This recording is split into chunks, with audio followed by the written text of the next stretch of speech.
శ్రీ అయితే శ్రీకర్‌తో పల్లవి గురించయితే చెప్తూ ఉంటుంది. అసలేం జరిగింది అని శ్రీకర్ అడిగేసరికి, "అత్తయ్య మనం మాట్లాడుకుంటున్నాం కదా!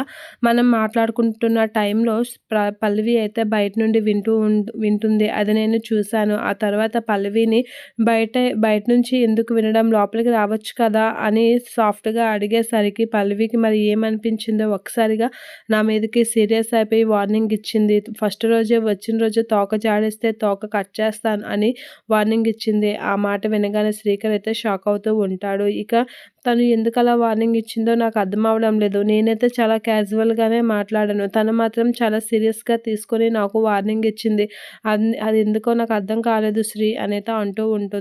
నా మీద తనకెందుకు అంత కోపం అని చెప్పి శ్రియ అయితే శ్రీకర్‌తో అంటూ ఉంటుంది. ఆ మాటలకి నీ మీద కోపం కాదు నా మీద కోపం అనైతే అంటూ ఉంటాడు శ్రీకర్.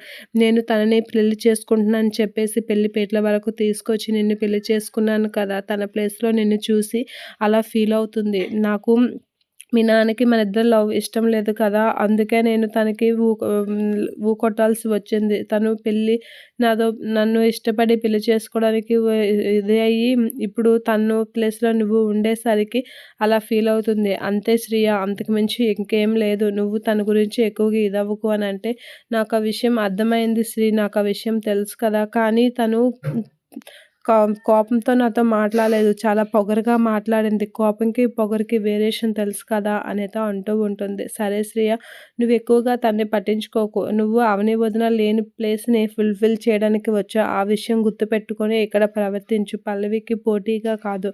పల్లవి ఏమాత్రం మాట జారినా పెడర్థాలు తీస్తుంది. కాబట్టి నువ్వు జాగ్రత్తగా మాట్లాడి పల్లవి దగ్గర మాత్రం చాలా కేర్‌ఫుల్‌గా ఉండు అనైతే చెప్తూ ఉంటుంది.